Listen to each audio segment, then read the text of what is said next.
Air Force has the most technically advanced aircraft in the world. Deadly fighters and bombers, mighty cargo and tanker workhorses, our many helicopters, and a variety of specialty aircraft.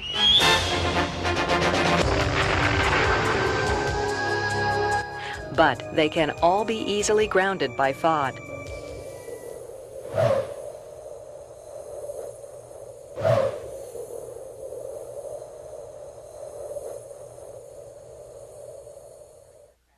Foreign objects cause damage to our aircraft in many ways. For example, cut tires and jammed flight or engine controls. FOD has caused at least 6 fighter aircraft to crash over the last 12 years.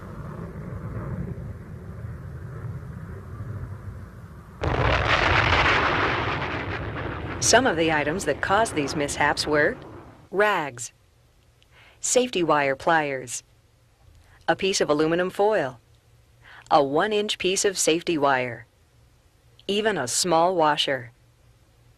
These incidents show that poor housekeeping and work practices are still the 2 major contributors to preventable FOD. We can eliminate FOD. To do so, we must make these 6 common sense steps part of our every job, every step, every day. The first step, be aware that you can make a difference and that FOD is a constant problem. Every time you sign out a toolbox, work a job, or just step out to help someone, keep your eyes open for tools, rocks, and other debris. And when you see something, stop and pick it up. Occasionally, you may need a sweeper to clean up an area. MOC usually coordinates this support with base ops. The second step, keep your work area clean. Check your shoes for foreign objects and empty your pockets of keys, change, pencils, and trash. Place these items into a FOD bag before entering the cockpit, intake, other confined areas, or before working on top of the aircraft. Are you covering all of those lines, hoses, cannon plugs, and ducts during extended maintenance? The ACES 2 ejection seat is the most reliable and safest seat in the world, as long as nothing gets in the way. Somebody didn't report losing this pencil tip. It then migrated in flight to the sequence start switch, which activates the seat computer as it departs the aircraft. It was discovered during a visual inspection of the seat when it was removed for other maintenance.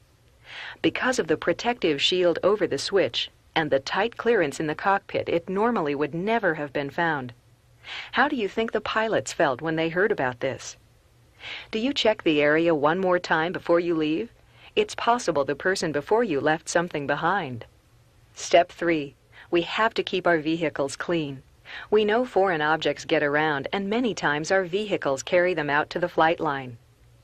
Tire checks. Are you constantly doing them every time you enter the flight line? How about after you drive off the taxiway to let a jet pass? How clean is your vehicle? Is there safety wire, trash, or fasteners on the floor? Is the FOD can overflowing before you empty it? If you have a vehicle magnet installed, are you checking it daily? Step 4. Thorough FOD walks. Are you looking, or are you out there just stretching your legs? Pay special attention to the grounding points and cement grooves and cracks. These areas are always filling up with trash, rocks, and hardware. A good daily FOD walk helps us keep up with all the debris that still manages to get onto the ramp. A FOD walk should have found this bolt. Instead, it was sucked up off of the ramp by a B-1. 3 first-stage compressor blades and 1 inlet guide vane were damaged. It cost us 56 man-hours and over $35,000 to remove and fix this engine. Step 5. Good tool and hardware control is a must. Remember the last time you lost a tool or a nut? How long did you look for it? Did you find it? When was the lost tool report started? Remember, tool control starts when you receive a toolbox. Before you sign for it, make sure all missing tools are written up and check the box for pieces of safety wire and other trash. Whoa, slow down and look. Is that a tool or the tool cutout? If you find a tool missing, don't accept the box and make sure a lost tool report and investigation is started. Also, never leave tools and hardware in or on the aircraft. Do a good inventory of your toolbox and TOs after every job. This alone will narrow the search area and greatly increase your chances of finding a lost tool. Think about it. What would you rather check, 1 aircraft or 3? When you do find a tool missing, start looking for it immediately. If you can't find it after a short search, report it immediately to the expediter or dock chief and get some extra help to look for the missing tool or hardware. For tight or inaccessible areas, you can also use a borescope or X-ray equipment to locate lost items. How would you tell the pilot if the jet has just taxied? What if it is flying? A file about this size was left behind after blending 2 engine blades on a C-5, possibly falling behind a nacelle blocker door during the job. 4 people then signed for the box over the next several days before someone finally noticed and reported the lost tool. The file was not located and it came loose in flight the next day. This incident cost over 550 man-hours of work and $66,000 in damage to the engine. Hardware control is simply taking only what you need and counting how many nuts, bolts, or other hardware you take from bench stock. After the job, make sure you account for all of the hardware. If you don't complete the job, annotate a screw bag with the quantity, the type of hardware, and your name. This will help the person who finishes the job track down any missing hardware.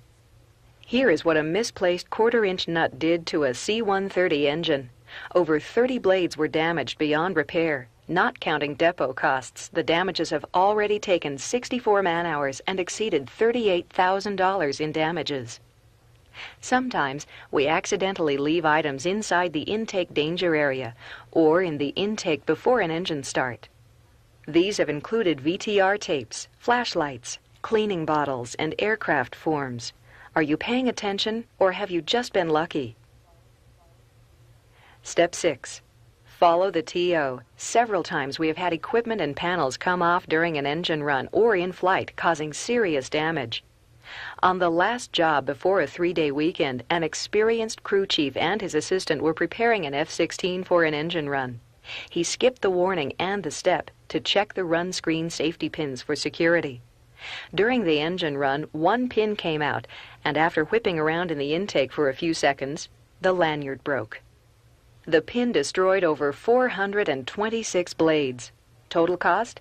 $69,000 and 366 man-hours. What was the cost to the crew chief? How do you think he felt? Think of what he went through, the decertification, the investigation, the waiting. Was the 2 or 3 seconds saved worth it?